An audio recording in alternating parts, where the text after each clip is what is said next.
think you touched on something that's of interest, knowing you spoke to the, total investment, which we get often asked by residents, what would be a situation where the membership dues or fees might potentially increase?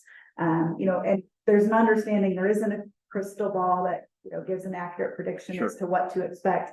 And maybe a better way to frame this question is, what would be a way that would enable membership dues to sustain or maintain where they're currently at, that $150 a month that our residents are paying? And then maybe you can also speak to where might there be fluxes or what might actually impact that. Well, the 150 adjustment, I don't think we have to go back and rehash the history of it, but it's in direct proportion to the cost overruns to actually construct the building. Mm-hmm. The cost overruns were a result of COVID, supply chain, labor shortages, the whole market, whether you were building a clubhouse or a Ford F-150, everything went through the roof. And so we rebalanced the club dues based on the actual cost of the facility. The answer to your question is, our goal is not to turn this into a big profit center. Our immediate goal, as it relates to the club, because when we take the club, the food and beverage, Mm-hmm. and then the shortfall in the HOA on an annual basis, because again, we only have approximately 300 people paying into the system, that operating loss for our company this year combined will be about $1.25 million. We knew that was going to happen. We accept that risk. The first thing that we're looking to do is get to a break even on ops across the board. The next thing that we'll need to do is, following our reserve study for this building, we'll need to set aside money so that when a pool needs to be redone, or a parking lot, or just simply wear and tear and paint and flooring, we've tried to build a building that will wear as best possible, but that doesn't mean that there won't be maintenance items that need to be addressed throughout its lifetime. So get to break even, accumulate fat, money in the bank, so that we can take care of the maintenance and keep our facility in as tip-top shape. That's our goal. And what makes all of that work is density. So the club was designed by an architecture firm that specializes in designing clubs for master plan communities. It wasn't Jason and Stuart, doodling it out on the kitchen table. The scope or scale of the club is for approximately 1,500 occupied dwelling units. So Prescott Valley, per the last census, the average occupancy per household is 2.3 people per household. So everybody can do the math there. Then you get into, an interesting phenomenon. There are always people that buy in a master plan community that don't actually use the amenity. We have some folks, I'm sure, that use it every day and they love it. There's other folks, I'm guessing, they have never shown up here. It's aspirational. It has to do with the value that they bought into. The grandkids are going to come see me, or our friends come and we have something to go do. They like that. And everybody looks at it from a resale perspective and says, okay, what happens in a master plan community that's fully amenitized? Units cost more to buy, to enter the market, but they also resell for more when people exit. And so it's multifaceted, but back to the folks that don't use the facility. Let's say we're at 1,500 occupied homes someday. That's not a cap, that's a target, because if 17% of those 1,500 people don't use the club and it's not stuffed, well, then you can obviously put more people into it. Into the future, what will happen, and the way that Jasper's always been envisioned, is there will be a second amenity it'll be to the north and west of the current clubhouse location.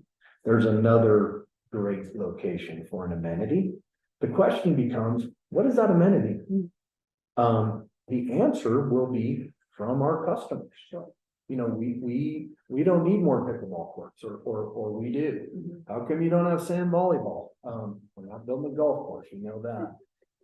You know, it becomes a situation where we listen to our customers, and to the best degree possible, we try to address we look at that as an opportunity to do good by our customers and take care of them.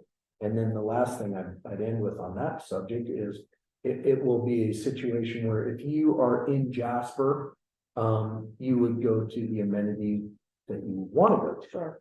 And so how does the money work?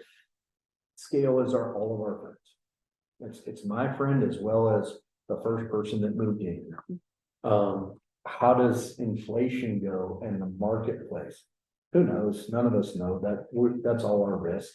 But you know, I understand and don't look forward to raising dues. That's not the big goal.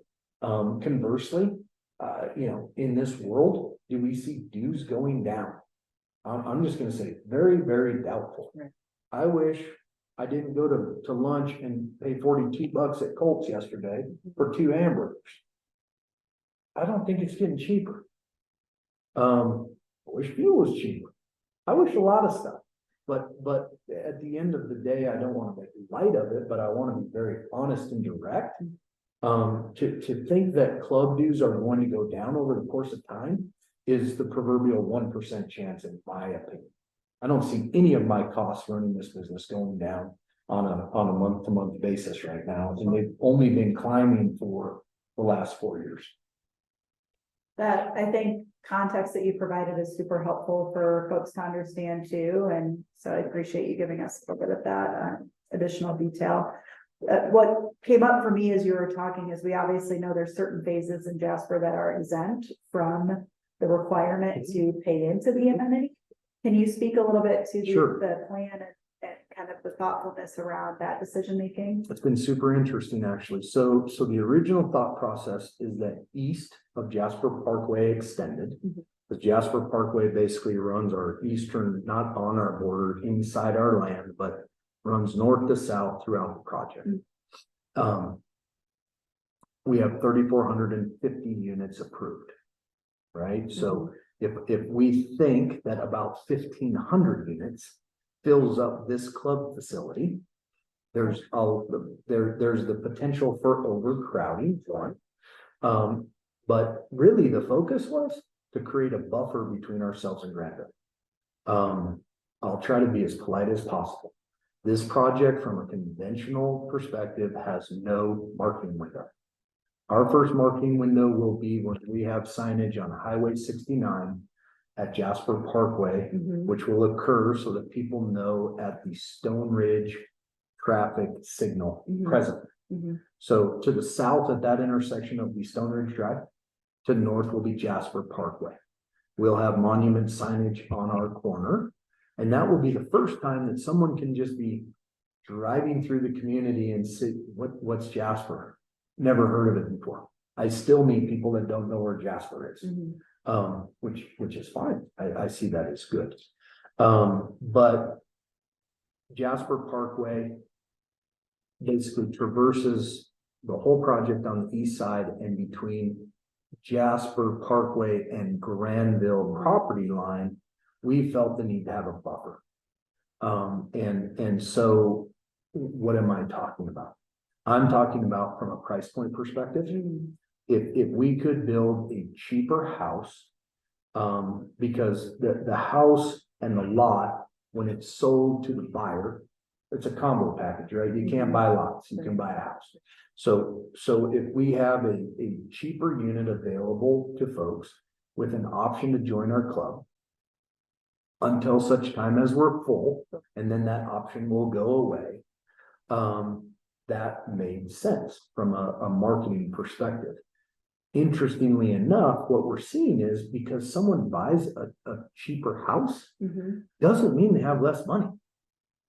And right now in phase 2, the smaller houses in the area that you're talking about that Capstone Homes is building, I believe every one of those buyers intends to buy a membership.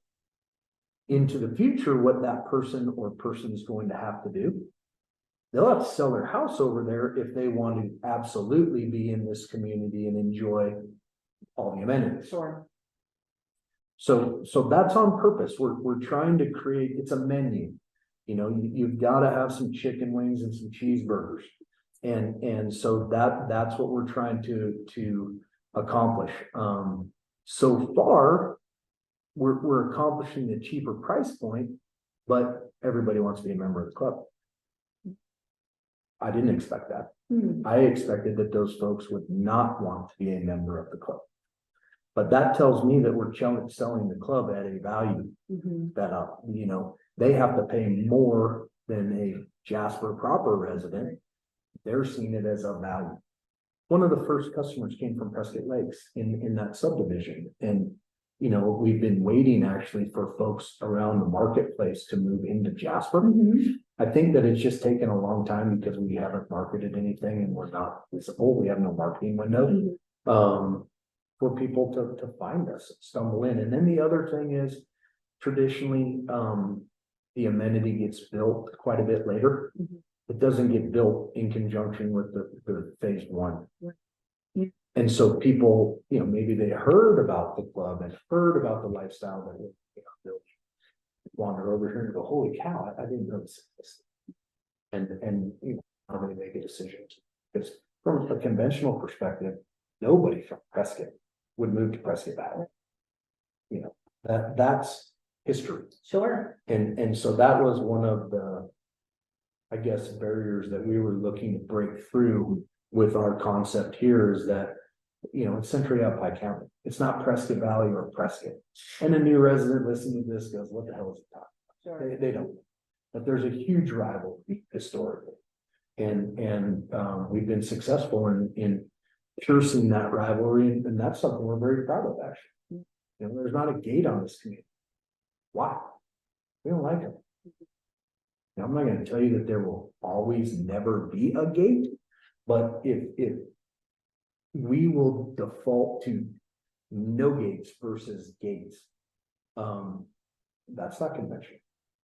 If you're going to sell a house for $1 million in Northern Arizona, it's behind a gate. Ours aren't. We're proud of that. We're different. It is really fascinating to see what's been created, and I love that you touched on too, just knowing that history and nuance to Prescott versus Prescott Valley. Sure. And we are starting to see folks new to the community that are moving here. Prescott. So I think it's exciting, and I think it's a trend that we'll continue to see as we get more traffic continuously at the club. So it's exciting to see.